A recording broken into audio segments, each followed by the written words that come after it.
एक क्षण के लिए आंख बंद करिए और लास्ट वो सीन को लेकर आइए जब आपको गुस्सा आया था। बड़ा जायज लगा था उस दिन कि ये तो नेचुरल था, किया ही उन्होंने ऐसा। उस सीन को देखिए, बात क्या हुई थी, गलती क्या थी और आपने कैसे रिएक्ट किया था। उस सीन को अच्छे से देख लीजिए। अब उसी सीन को फिर से देखते हुए कि अगर ये सेम सीन कल फिर से आ जाए, कुछ भी ना बदले, बात बिल्कुल वैसी ही हो जैसे उस दिन थी, कुछ चेंज नहीं बाहर, और इसी सीन में अगर मुझे कल फिर से रिस्पॉन्ड करना है, क्या मेरे पास चॉइस है एक अलग तरह से उस सीन का सामना करने के? और अपने आप को करते हुए देखिए, एंड आई एम श्योर आप सबको एक बहुत प्यारा रिस्पॉन्स यहां नजर आ रहा होगा कि आप शांत हैं, स्थिर हैं, उस बात को समझते हैं, सामने वाले को समझ रहे हैं, और अब आप बहुत आराम से, प्यार से डिसिप्लिन भी कर रहे हैं, लेकिन अपने ऊपर संयम नहीं खोया, अपने ऊपर कंट्रोल रखते हुए फिर दूसरे को इंस्ट्रक्शन दे रहे हैं, राय दे रहे हैं, बात बता रहे हैं। ऐसा दिखाई दिया ना? ये सभी को दिखाई दिया होगा। और ये हमें एक प्रैक्टिकल प्रूफ देता है कि चाहे हम कितना भी कह लें उनकी वजह से, उसकी वजह से, बट वो सच नहीं है। क्योंकि अगर वो सच होता तो हमें ये सीन अभी ना दिखाई देता कि I could respond another way किसी भी सीन में। और ये हम सबके जीवन का अनुभव है। जीवन में कुछ सीन्स आती हैं, सीन चली जाती है, चाहे वो आज के दिन की सीन हो, चाहे वो 1 साल पहले की सीन हो।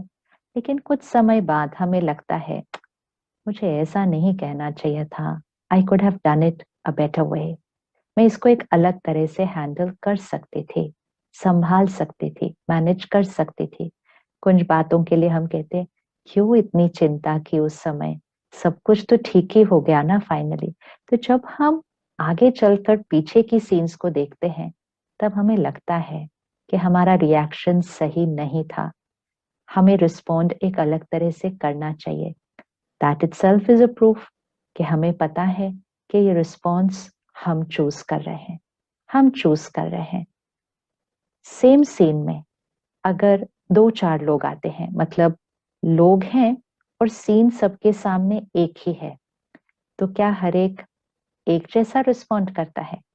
अपने परिवार में ही देख लीजिए। कभी कोई बात आ जाती है, परिवार का एक सदस्य कहता है इतनी बड़ी बात आ गई है, हम इसको कैसे हैंडल करेंगे? दूसरा कहता है हाँ, बात तो थोड़ी बड़ी है। तीसरा कहता है इट्स ओके, छोटी सी बात है, इतना भी कुछ नहीं है इसमें। चौथा कहता है इसमें बात कौन सी है, ये तो जीवन की नॉर्मल बातें हैं, आती रहती हैं। तो किसी के लिए वो बहुत बड़ी बात है, किसी के लिए वो छोटी सी बात है, और किसी के लिए तो वो कोई बात ही नहीं है।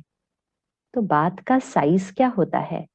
क्योंकि हम सब बातों को एक साइज देते हैं, लेकिन बात का साइज क्या होता है? बात का तो कोई साइज ही नहीं होता। साइज कौन डिसाइड करता है? आंतरिक शक्ति। जो यहाँ शक्तिशाली होगा वो कहेगा इसमें क्या बात है, ये तो बहुत सहज क्रॉस हो जाएगी। और जो यहाँ थोड़ा सा कमजोर हो गया, क्या मान मान के कि बातें, बातों की वजह से, बात गुलामी की जीवन जो जी रहा होगा, उसको वो बात बहुत बड़ी लगती है, और फिर वो बात बड़ी हो जाती है, उस पर हावी हो जाती है, और हम उसके नीचे दब जाते हैं, पिस जाते हैं, घुट जाते हैं, और फिर हम अंदर हताश, निराश, हेल्पलेस, होपलेस फील करना शुरू करते हैं। क्योंकि हम कहते हैं बात ही इतनी बड़ी थी। लेकिन अगर बात का साइज होता तो वो हर एक को उतनी ही बड़ी दिखाई देती। अर्थात situation is not responsible, I am the creator. आज ये पहली इक्वेशन फिट कर लीजिए, इसको लाइफ की इक्वेशन कह दीजिए, या इसको जीवन का मंत्र कह दीजिए, लेकिन इसको आज पक्का कर लीजिए और इसको रोज दोहराइए। बहुत इंपॉर्टेंट है, क्योंकि आदत बदलनी है, संस्कार चेंज करना है, यहाँ की कोडिंग चेंज करनी है। कहीं ना कहीं शायद किसलिए पिछले जन्म में, शायद बचपन में यहाँ एक कोडिंग हो गई है कि what ever I feel it's because of what's happening outside. मैं जो महसूस करती हूँ वो बातों की वजह से होता है। आज इक्वेशन को चेंज करते हैं, इस कोडिंग को चेंज करते हैं, इस इनर प्रोग्रामिंग को बदलते हैं।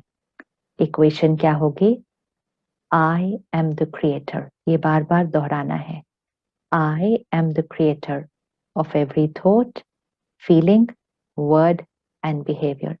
हर संकल्प, हर भावना, हर बोल और हर व्यवहार ये मेरी रचना है, ये मेरी क्रिएशन है। I am the creator. रचता मैं आत्मा हूं। अब जब एक बार इसको पक्का कर लिया, ये मत समझिएगा कि एक बार करने से ये हो जाएगा। इसको तो अपने आप को हर रोज याद दिलाना पड़ेगा, क्योंकि कई वर्षों की आदत बदलनी है ना, थोड़े दिन तो लगेंगे। तो हर रोज सुबह उठते ही इस लाइन को रिपीट करिएगा, दिन में कई बार रिपीट करिएगा, और रात को सोने से पहले तो जरूर कहिएगा, आई am the creator of every thought, feeling, word and behaviour. और फिर जब भी कोई बात आती है, अगर सपोज, क्योंकि अभी हम नया नया प्रैक्टिस कर रहे हैं ना, अगर सपोज आपको गुस्सा आ जाए, आपको कोई बात बुरी लग जाए, यहाँ दुख हो रहा हो, दर्द हो रहा हो, अगर ये हो भी रहा हो, कोई बात नहीं, अभी हम धीरे धीरे संस्कार को चेंज करेंगे। लेकिन अगर हो रहा हो, पहला चेंज, जो फर्स्ट चेंज हमें लाना है, इमोशनल डिपेंडेंसी से इमोशनल इंडिपेंडेंस, स्वतंत्र होने के लिए जो पहला चेंज हमें लाना है, वो चेंज ये है कि जब वो बात आएगी और हम थोड़ा सा रिएक्ट करेंगे, आज से हम सिर्फ ये नहीं कहेंगे उसकी वजह से, उस बात की वजह से, उनकी वजह से मुझे ऐसा लगा। इस भाषा को बदलना है। ये फर्स्ट स्टेप ऑफ कोडिंग है। इस लाइन को चेंज करना है। गलती से भी नहीं, स्वप्न में भी नहीं, चाहे कितनी भी बड़ी बात आपको वो लगे, उसमें भी नहीं। अपने रिएक्शन की रिस्पॉन्सिबिलिटी लेना। गुस्सा आ गया, कोई बात नहीं, चेंज करते हैं, लेकिन ये नहीं कहना उन्होंने गुस्सा दिलाया। ये लाइन गलत है, क्योंकि जैसे ही हम कहते हैं उन्होंने गुस्सा दिलाया, हम अपनी शक्ति को घटा रहे हैं और हम फिर से उस बिलीफ सिस्टम को पक्का कर रहे हैं कि मैं तो उनके व्यवहार की गुलाम हूं। नहीं, ये हम कह सकते हैं उन्होंने जो किया वो सही नहीं था, उन्हें ऐसा करना नहीं चाहिए था, ये भी ठीक है। लेकिन तीसरी लाइन क्या होगी? लेकिन वो जो गुस्सा था ना, वो मैंने क्रिएट किया।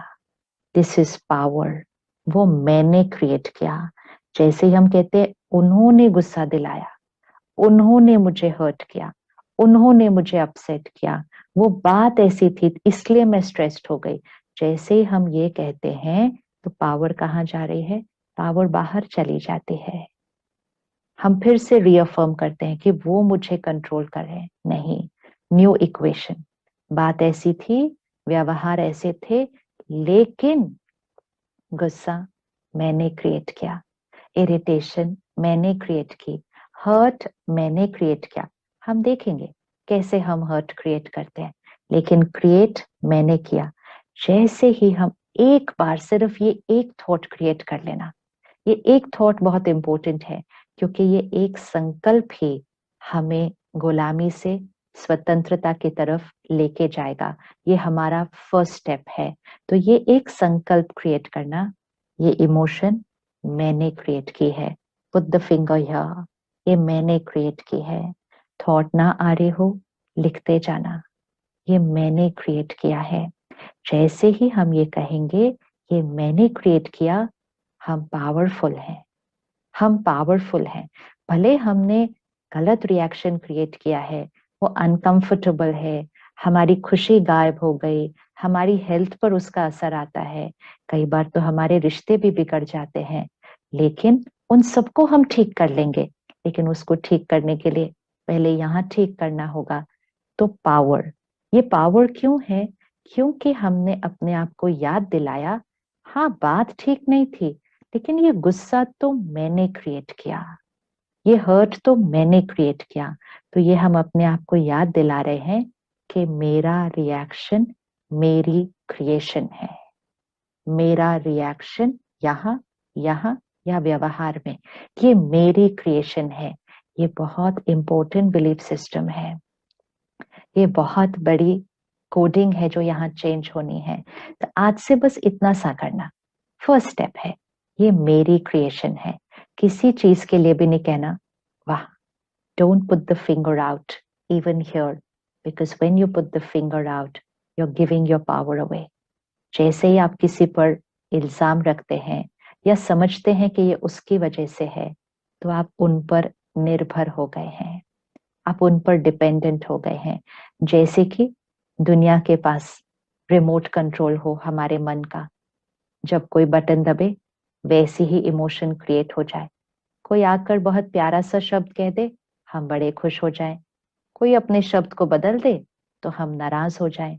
तो मन का रिमोट कंट्रोल कहाँ चला गया? हमें ऐसा लगता है कि रिमोट कंट्रोल सबके पास है, और हमें तो ये भी लगता है कि सबके पास रिमोट कंट्रोल है, एक मेरे पास ही अपने मन का रिमोट कंट्रोल नहीं है। सच ये नहीं है, दिस इज नॉट रियलिटी। हम ऐसा फील करते हैं, बट ये रियलिटी नहीं है। रियलिटी तो ये है, रिमोट कंट्रोल हमारे पास है, यहाँ का कंट्रोल किसी और के पास नहीं है। तो आज से सिर्फ पहली thought change, first step, first thought, first equation, मैं क्रिएटर हूं। और जब भी कोई रिएक्शन आए, सिर्फ फर्स्ट अंडरस्टैंडिंग, ये रिएक्शन मैंने क्रिएट किया था। किसी को ब्लेम नहीं करना अपनी फीलिंग्स के लिए। और सेकेंड इक्वेशन, अपनी उस अनकंफर्टेबल नेगेटिव रिएक्शन को इंडोर्स नहीं करना। इंडोर्स करना अर्थात उसको सही नहीं कहना। सपोज कोई बात आ गई, हमने हर्ट क्रिएट किया, हमने गुस्सा क्रिएट किया, लेकिन हमें याद है हमने क्रिएट किया, फिर हम उसको चेंज करेंगे। लेकिन अगर हमने कहा ये तो सही था, ये तो नेचुरल था, ऐसा तो करना ही चाहिए था, तो फिर हम उसको चेंज नहीं करेंगे, फिर हम उसको चेंज नहीं करेंगे।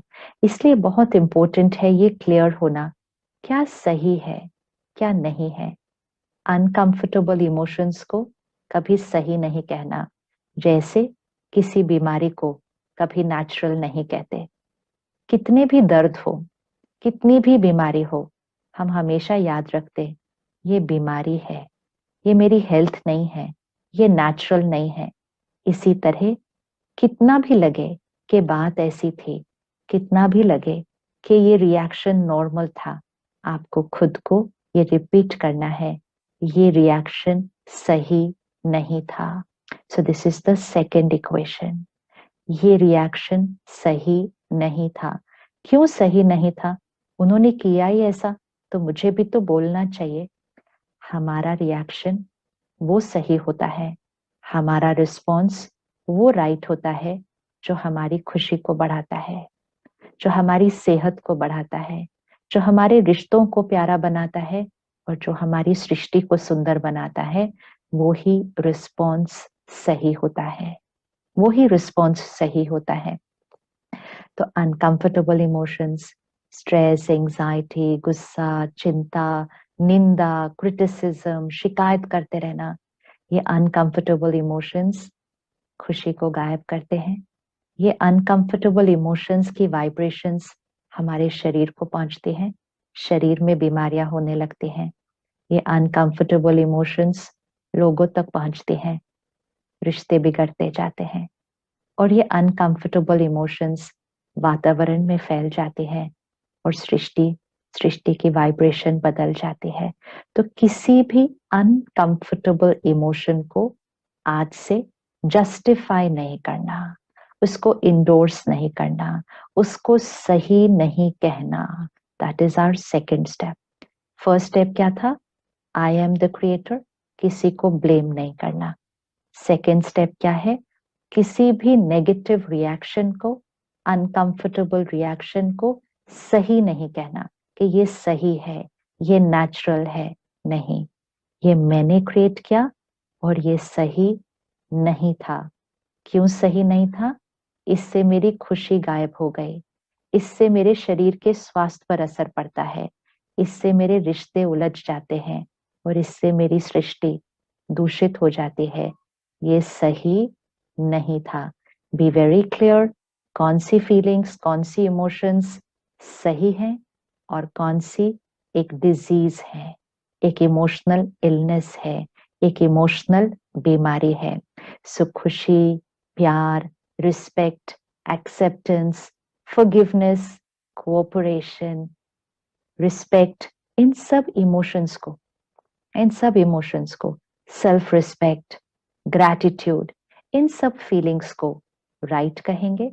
और जब अनकंफर्टेबल वाली हैं तो हम अपने आप को बताएंगे दिस वाज रॉन्ग, हमें ऐसा नहीं करना चाहिए था। जैसे हम बच्चे को बताते ये तो गलत था ना, आपको ऐसा तो नहीं करना चाहिए था।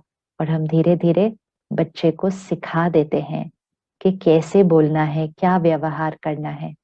जब हम बच्चे को सिखा सकते हैं, दूसरों को सिखा सकते हैं, तो क्या हम अपने मन को नहीं सिखा सकते कि क्या सोचना है, कैसे सोचना है, कैसे बोलना है?